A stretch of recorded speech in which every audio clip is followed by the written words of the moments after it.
Good afternoon बच्चों। Vector के last lecture में हमने प्रॉब्लम नंबर 34 देखा था, उसके बाद प्रॉब्लम नंबर 38 देखा था। अब उसके बीच में का जो प्रॉब्लम है 35, उसको अभी देख लेते हैं। 35 नंबर के प्रॉब्लम में कहा गया है ओ है origin, O P equal to 3, उसको मैं आर से रिप्रेजेंट कर लेता हूँ। उसके बाद direction ratios of O P दिए गए हैं -1 2 -2।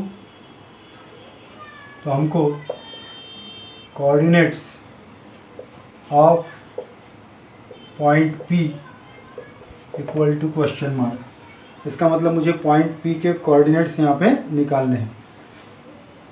ठीक, तो actually coordinate of point P हम निकालेंगे L into R, M into R, N into R. अगर LMN किसी लाइन के डायरेक्शन कोसाइंस है और R अगर उसका डिस्टेंस फ्रॉम ओरिजिन है, तो उस पॉइंट के कोऑर्डिनेट निकालने का शॉर्टकट फार्मूला है LR x कोऑर्डिनेट हो गया, MR y कोऑर्डिनेट हो गया, NR z कोऑर्डिनेट हो गया। इसका मतलब ये हो गया कि मुझे अगर पॉइंट P के कोऑर्डिनेट्स निकालना है तो मुझे R पता होना चाहिए, जो कि ऑलरेडी प्रॉब्लम में दिया गया है, डिस्टेंस फ्रॉम ओरिजिन यानी R, और LMN यानी डायरेक्शन कोसाइंस निकालना पड़ेगा। लेकिन हमारे पास में डायरेक्शन रेशोज यानी ABC हमको पता है। A की वैल्यू है -1, B की वैल्यू है 2, C की वैल्यू है -2। सो उसके बाद now root of A² plus B² plus C² यानी रूट ऑफ -1 का स्क्वायर प्लस 2 का स्क्वायर प्लस -2 का स्क्वायर, इसका आंसर √9 यानी हो जाएगा 3। ठीक, तो फिर डायरेक्शन कोसाइंस R, उसका फार्मूला आएगा A upon root of A² plus B² plus C²। Direction cosines उसमें ये L की वैल्यू निकालने का फार्मूला, M की value B upon root of A² plus B² plus C² और N की value C upon root of A² plus B² plus C²। तो इस अकॉर्डिंगली A मतलब है -1 और इसकी वैल्यू हमने निकाली है 3, तो L की वैल्यू आ गई -1/3, M की वैल्यू आ जाएगी, B की वैल्यू है 2/3 और N की वैल्यू इक्वल टू C की वैल्यू है -2/3। तो इस तरह से मुझे L, M और N की वैल्यू मिल गई। अब ये वैल्यू मैं यहाँ पुटअप कर लेता हूँ। ठीक, तो L के जगह आ गया -1/3 इंटू R की वैल्यू है 3, M के जगह आ गया 2/3 इंटू R की वैल्यू है 3, N की वैल्यू -2/3 इंटू आ गया 3। तो ये 3 सब जगह से कट हो रहा है। तो इस तरह से कोऑर्डिनेट ऑफ दैट पॉइंट हो गया -1 देन 2 एंड देन आ गया -2। सो कोऑर्डिनेट ऑफ पॉइंट P आ गए 1 -2 और 2।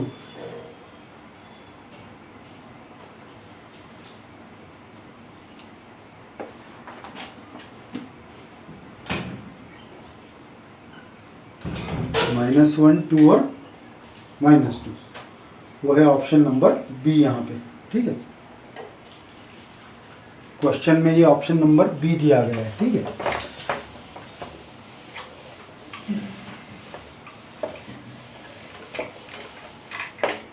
देन डिस्कस करने जा रहे हैं क्वेश्चन नंबर 36।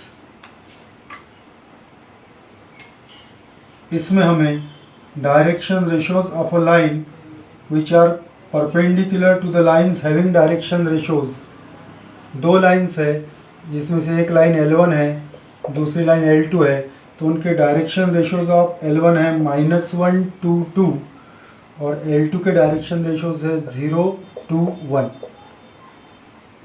हमें इसको परपेंडिकुलर रहने वाले लाइन के डायरेक्शन रेशोज निकालना है। अब देखो, ये अगर मान लो लाइन L1 है, ये अगर लाइन L2 है, तो इसको जो परपेंडिकुलर रहने वाली लाइन है, इसके साथ का अगर मान लो वेक्टर A है, इस लाइन के साथ का वेक्टर अगर B है, तो इसको परपेंडिकुलर रहने वाली लाइन का जो वेक्टर होगा वो रिप्रेजेंट किया जाएगा ए क्रॉस बी से। अब क्योंकि लाइन L1 के मुझे डायरेक्शन रेशियोज पता है तो वेक्टर ए की वैल्यू यहाँ से बनेगी -i + 2j + 2k और वेक्टर बी की वैल्यू मिलेगी 0i + 2j + k।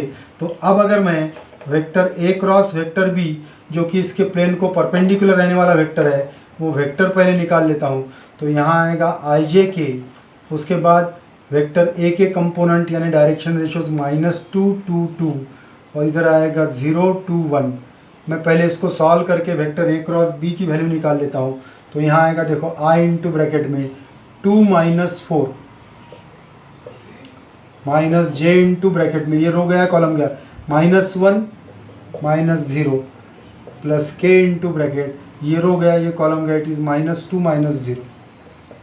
इसका मतलब मुझे आंसर मिलेगा -2i + j -2k। ठीक, सो देयरफॉर डायरेक्शन रेशियो हो जाएगी -2 1 -2 और ये ऑप्शन अगर नहीं होगा तो माइनस साइन से अगर मल्टीप्लाई कर लिया तो 2 - 1 2, ये दो में से कोई एक ऑप्शन डेफिनेटली वहाँ प्रेजेंट हो सकता है। ठीक है, या तो -2 1 -2 और अगर ये ऑप्शन नहीं दिख रहा है तो चिंता करने की ज़रूरत नहीं है, मल्टीप्लाई टर्म बाय -1 कर लो तो 2 - 1 2, तो ये वाला ऑप्शन वहाँ डेफिनेटली तुमको दिखाई दे रहा है। सो दैट इज़ प्रॉब्लम नंबर 36।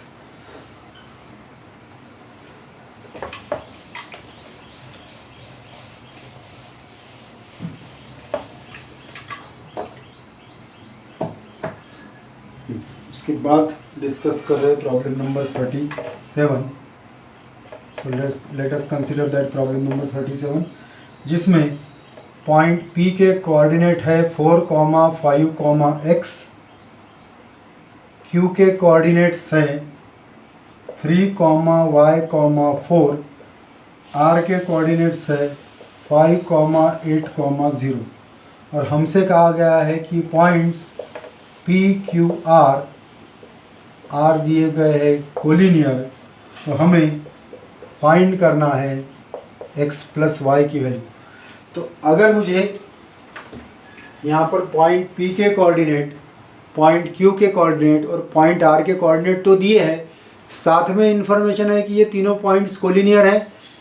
अगर ये तीनों पॉइंट्स कोलिनियर है तो तीन में से अगर मान लो मैं पॉइंट P को कॉमन कंसिडर करता हूँ तो मैं एक लाइन बनाऊंगा PQ, तो मैं यहाँ लिख लेता हूँ डायरेक्शन रेशियोज ऑफ PQ क्या होगा, A1 की वैल्यू आएगी से 4 - 3 1 लिख लो, A2 की value 5 - y B1 value A1 B1 C1 अगर इसके डायरेक्शन रेशियोज है तो A1 इक्वल टू यहाँ पे 4 - 3 यानी 1 5 - y, ये B1 की वैल्यू आ गई और C1 की वैल्यू आएगी x - 4। उसके बाद डायरेक्शन रेशियोज ऑफ PR निकाल लेता हूँ, वो आएंगे A2 B2 और C2। तो अगर A2 निकाल रहा हूँ तो यहाँ आएगा 4 - 5 यानी -1, B2 यानी 5 - 8 यानी -3, C2 यानी x - 0 यानी x। आगे लिखेंगे since PQ and PR are या since points P, Q, R दिए है कोलिनियर, तो इसीलिए direction ratios R in proportion हो जाएंगे। इसका मतलब A1/A2 इक्वल टू आएगा B1/B2 इक्वल टू आ जाएगा C1/C2 and that further gives us A1/A2 यानी 1/-1 इक्वल टू B1/B2 यानी 5 - y/-3 इक्वल टू C1/C2 यानी x - 4 आ गया x। अब क्योंकि 1/-1 यानी -1 आ गया आंसर, तो मैं एक बार इसके साथ -1 ले लेता हूँ, दूसरी बार इसके साथ -1, इसको दो पार्ट में सेपरेट कर रहा हूँ। So that now gives you 5 - y/-3 equal to -1 और दूसरा x - 4/x, इसकी वैल्यू आ गई फिर से -1। इसको सॉल्व कर लो तो that gives you 5 - y equal to 3, क्योंकि -3 × -1 यानी हो गया +3 y उधर चले गया और ये 3 इधर आ गया, तो इस तरह से मुझे y की वैल्यू यहाँ मिल गई 2। ठीक, अब y की वैल्यू 2 मिलने के बाद में अब मैं यहाँ पर x की वैल्यू निकाल लेता हूँ सेकंड पार्ट से। तो मुझे यहाँ पर मिलता है, अब देखो x माइनस 4 इक्वल टू, ये उधर गया तो हो जाएगा माइनस एक्स इधर आएगा तो प्लस एक्स हो गया 2x इक्वल टू 4, तो x की वैल्यू भी आ गई 2। अब मुझे पता है कि मुझे y की वैल्यू भी 2 मिल गई, मुझे x की वैल्यू भी 2 मिल गई, तो मुझे निकालना था x प्लस वाई, तो x plus Y is nothing but 2 plus 2, तो इसका आंसर कितना आ जाएगा 4। तो इस तरह से मुझे x प्लस वाई की वैल्यू यहाँ मिल गई है 4।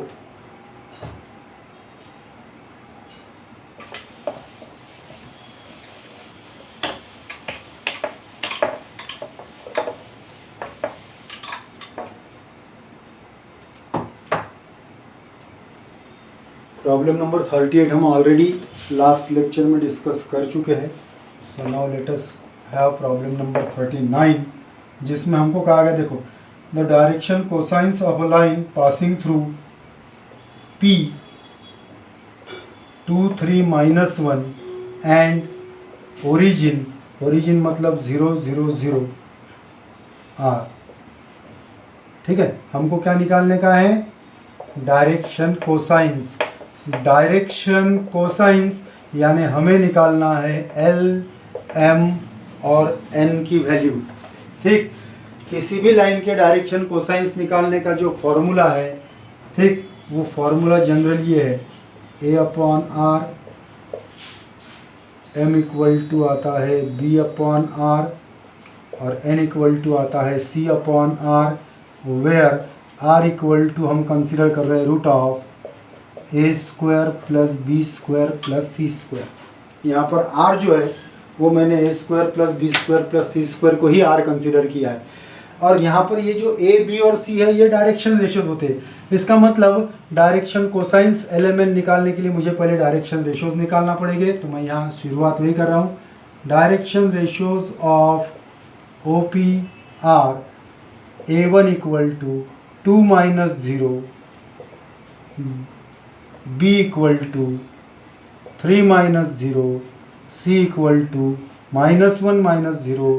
तो A की वैल्यू मिल गई 2, B की वैल्यू मिल गई 3, C की वैल्यू मिल गई -1। So therefore R equal to जो root of A² plus B² plus C² था, दैट गिव्स यू A² यानी 2 का स्क्वायर 4 प्लस B² यानी 3 का स्क्वायर 9 प्लस C² यानी -1 का स्क्वायर 1, तो दैट गिव्स यू रूट 14। अब वैल्यूज निकाल लेता हूँ। L इक्वल टू A मतलब 2 और R मतलब रूट 14। M की वैल्यू, ये L की वैल्यू हो गई, फिर M की वैल्यू B मतलब 3 अपॉन R मतलब रूट 14 और N इक्वल टू C मतलब -1 अपॉन आ गया रूट 14। तो ये जो LMN की वैल्यू मिल गई, ये हो गए direction cosines of that required line OP।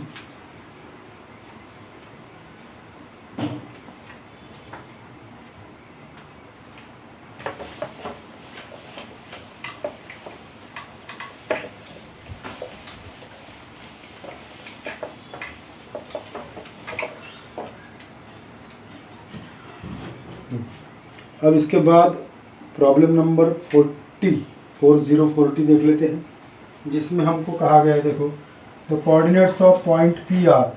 Problem number 40 point P के कोऑर्डिनेट दिए हैं 3, 12, 4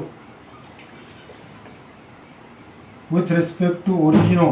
then direction cosines of OP, direction cosines of OP, origin O0 0 0।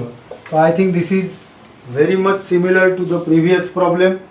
ठीक, तो प्रीवियस प्रॉब्लम में तुमको P के कोऑर्डिनेट 2, 3, -1 मिले थे, तो हमको डायरेक्शन रेशियोज भी 2, 3, -1 मिल गए थे। तो यहाँ भी मुझे डायरेक्शन रेशियोज डायरेक्टली मिलेंगे, 3 - 0 यानी 3, 12 - 0 यानी 12 और 4 - 0 यानी 4। इसका मतलब मुझे A की वैल्यू, मुझे B की वैल्यू और मुझे C की वैल्यू मिल गई। उसके बाद R equal to root of A² plus B² plus C² that is root of 3 का स्क्वायर 9 प्लस 4 का स्क्वायर 144 प्लस 12 का स्क्वायर 144 प्लस 4 का square 16, that gives you root 169 यानी मिल गया 13.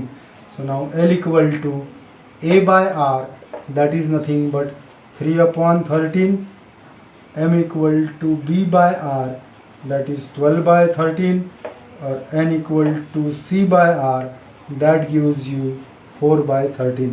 So that gives you the direction cosines of the line with respect to origin O. तो ये exactly 39 और 40 प्रॉब्लम नियरली सेम थे, तो इसीलिए इसको थोड़ा शॉर्ट में मैंने बता दिया है तुमको.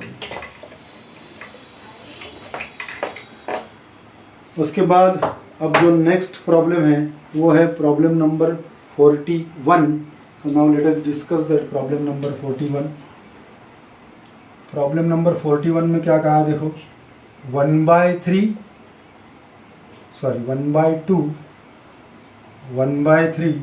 एन आर दिए गए हैं direction cosines of a line, then N equal to question mark. मतलब यहाँ पर जो वैल्यू हमें दी गई है वो वैल्यू डायरेक्शन कोसाइंस की है.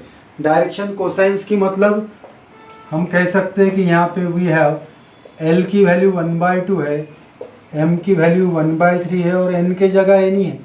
ठीक, और इसी का यूज़ करके हमको N की वैल्यू निकालना है. अब अगर मुझे डायरेक्शन कोसाइंस दिए है और उसी में से किसी एक की वैल्यू फाइंड आउट करना है तो हमें ये तीनों से रिलेटेड जो एक थ्योरम है उसका रिजल्ट याद होना चाहिए. वो है we know that L² plus M² plus N² equal to 1.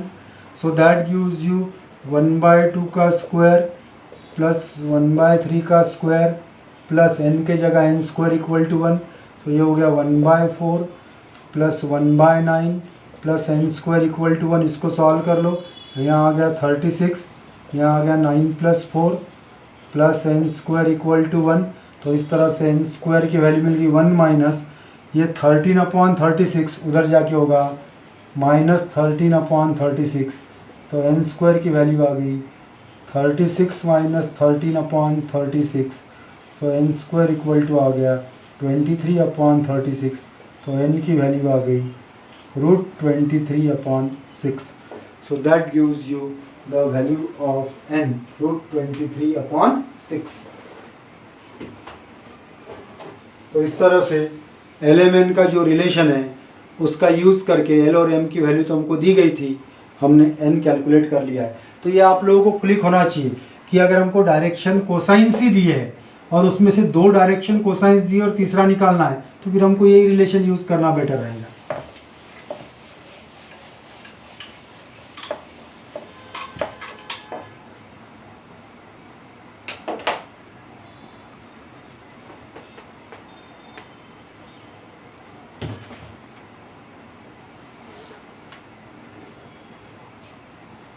Next जो प्रॉब्लम नंबर 42 है इसमें बोला direction cosines of a line are 1/c, 1/c, 1/c.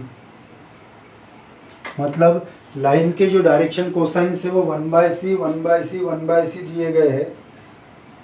Then we have to find the value of c. Then c का relation या value हमको find out करना है. तो यहाँ हम कह सकते हैं कि डायरेक्शन कोसाइंस दिए मतलब L की वैल्यू 1/c है, M की वैल्यू भी 1/c है और N की वैल्यू भी है 1/c. उसके बाद फिर वही रिलेशन यूज़ कर लेते हैं. We know that L² plus M² plus N² equal to 1 यानी 1/c whole square plus 1/c whole square plus 1/c whole square equal to 1 यानी 1/c² plus 1/c² plus 1/c² equal to 1. तीनों का denominator same है तो 1 + 1 + 1 3/c² equal to आ गया 1. So that gives you c² equal to 3. तो c की value आ जाएगी √3 या you can say plus minus √3. तो प्लस माइनस √3 वहाँ ऑप्शन प्रेजेंट है, इसीलिए c की वैल्यू आ गई plus minus √3. So that is problem number 42. इसके बाद जो प्रॉब्लम नंबर 43 है, अब उसको डिस्कस करने से पहले वहाँ पर जो लाइन का इक्वेशन हमें दिया गया है, वो लाइन का इक्वेशन 2 पार्ट में दिया गया है, ठीक है ना। तो वो 2 पार्ट में दिया होने के कारण उसमें डायरेक्शन कोसाइंस जरा प्रॉपरली निकालना पड़ेगा हमको, उसमें गड़बड़ नहीं होनी चाहिए। तो पहले देख लेते हैं लाइन का इक्वेशन क्या है। So now we are going to discuss question number 43। Question देख लेते हैं पहले क्या बोला है। देखो, direction cosines of line, question number 43, direction cosines of line. Line का इक्वेशन है x+2/2 equal to 2y - 5/3 comma z equal to -1। ठीक, इस लाइन के हमें डायरेक्शन कोसाइंस निकालना है। अब ये जो लाइन का इक्वेशन दिया है ये ब्रेक पार्ट में दिया है, मतलब 2 अलग अलग पार्ट में लाइन का इक्वेशन दिया है, साथ में x y z, मतलब ये कार्टेशियन फॉर्म में है। तो पहले तो ये इक्वेशन का यूज़ करके मैं डायरेक्शन रेशोज निकालूंगा। डायरेक्शन रेशोज यानी फिर से मुझे ABC की वैल्यू मिलेगी, और ABC की वैल्यू मिलने के बाद मुझे LMN निकालना है, यानी डायरेक्शन कोसाइंस निकालना है।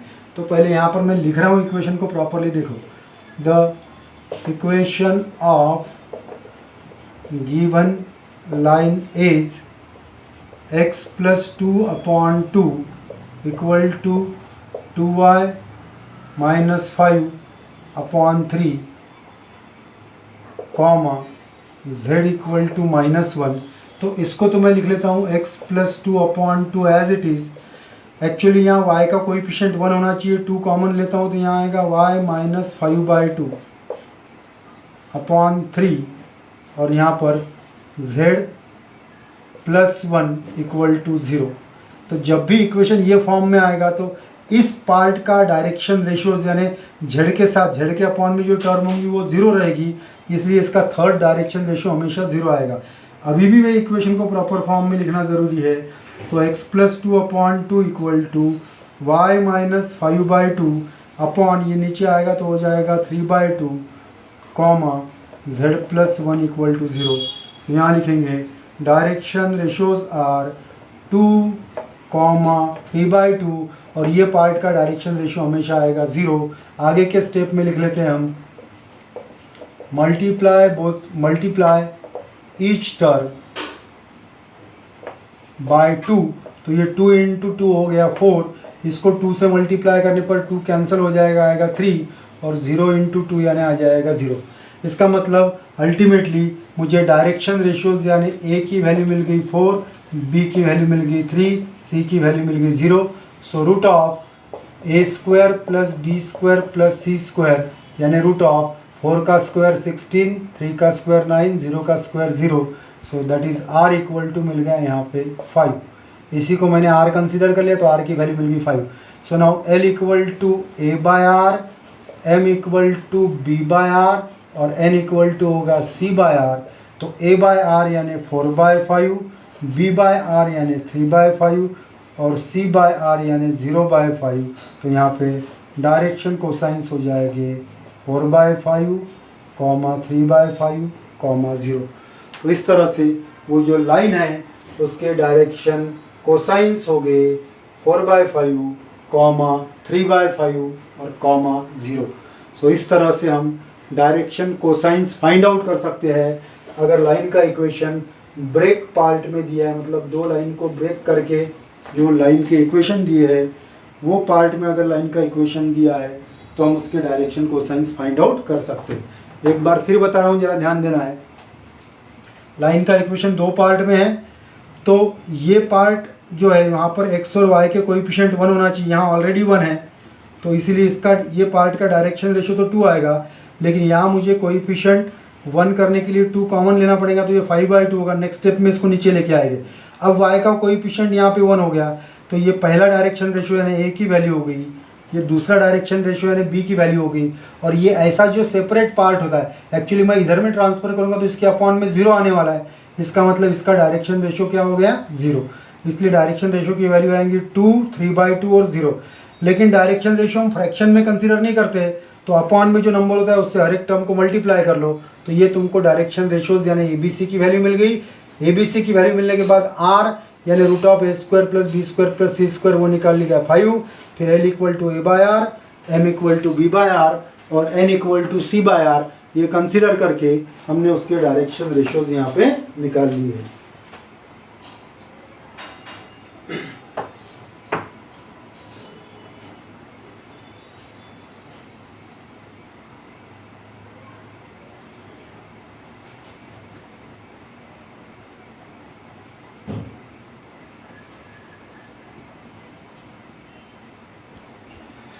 अब देखो इसके बाद का जो प्रॉब्लम नंबर 44 है उसमें क्या कहा है, the direction angles of the line x equal to 4z plus 3 and y equal to 2 minus 3z are alpha beta gamma, then cos alpha plus cos beta plus cos gamma equal to question mark. इसका मतलब मुझे L plus M plus N इसी की value निकालनी है।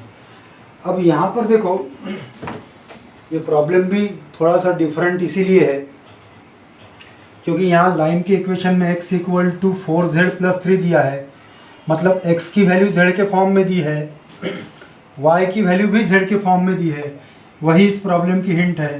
तो x equal to 4z plus 3 and y equal to 2 minus 3z, तो मैं इसको लिख रहा हूँ देयरफॉर 3 को इधर लाता हूँ तो x माइनस 3 इक्वल टू आ गया 4z, तो therefore x minus 3 upon 4 equal to आ गया z, और इधर में मिलेगा y minus 2 equal to minus 3z, तो y minus 2 upon minus 3 equal to z। तो अब देखो ये इक्वेशन को भी मैंने z के फॉर्म में लिख लिया, इसको भी z के फॉर्म में लिख लिया, तो हमारा इक्वेशन बनता है therefore equation of line is x minus 3 upon 4 equal to y minus 2 upon minus 3 equal to आ गया z माइनस कुछ नहीं यानी 0 और अपॉन में क्या है 1। ठीक, तो इस तरह से मैंने वो लाइन के इक्वेशन को एकदम प्रॉपर फॉर्म में लिख लिया है। अब यहाँ पर इनके अपॉन में देखो x का कोएफिशिएंट 1 है, y का कोएफिशिएंट 1 है, z का कोएफिशिएंट 1 है, तो मैं डायरेक्ट यहाँ से डायरेक्शन रेशियोज लिख सकता हूँ। तो डायरेक्शन रेशियोज a की वैल्यू मिल गई 4, b की वैल्यू मिल गई -3, c की वैल्यू मिल गई 1। इस तरह से लाइन के इक्वेशन को मैंने प्रॉपर फॉर्म में लिखकर पहले यहाँ पर ABC निकाल लिया है। उसके बाद आगे लिखता हूँ now r equal to root of a square plus b square plus c square यानी रूट ऑफ 4 का स्क्वायर डायरेक्ट लिखता हूँ 16 प्लस -3 का स्क्वायर आ गया 9 प्लस 1 का स्क्वायर आ गया 1, तो जिससे आंसर मुझे मिल गया √26। फिर L इक्वल टू A/R यानी आ गया 4/√26, M इक्वल टू B/R यानी -3 अपॉन √26 और N इक्वल टू C/R यानी 1 अपॉन √26। एंड लास्ट में मुझे तो cos alpha plus cos beta plus cos gamma मतलब L plus M plus N की वैल्यू निकालना है, तो वो वैल्यू मैं यहाँ ही निकाल लेता हूँ अभी। तो लास्ट स्टेप में देखो अभी L plus M plus N निकालना है, तो आगे मैं लिख रहा हूँ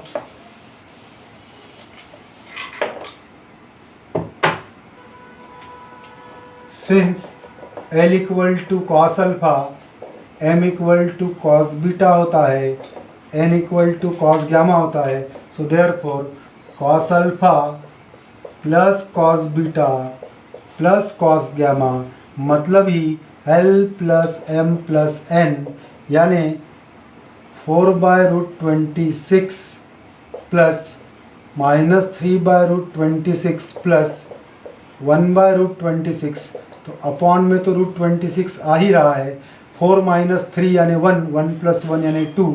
तो इस तरह से cos alpha plus cos beta plus cos gamma, इसका आंसर हमें मिलता है 2/√26, और ये जो है वो उसका ऑप्शन नंबर है ए। तो इस तरह से क्वेश्चन नंबर 44 में तुमको जो ऑप्शन मिल रहा है वो आ रहा है इसका ए।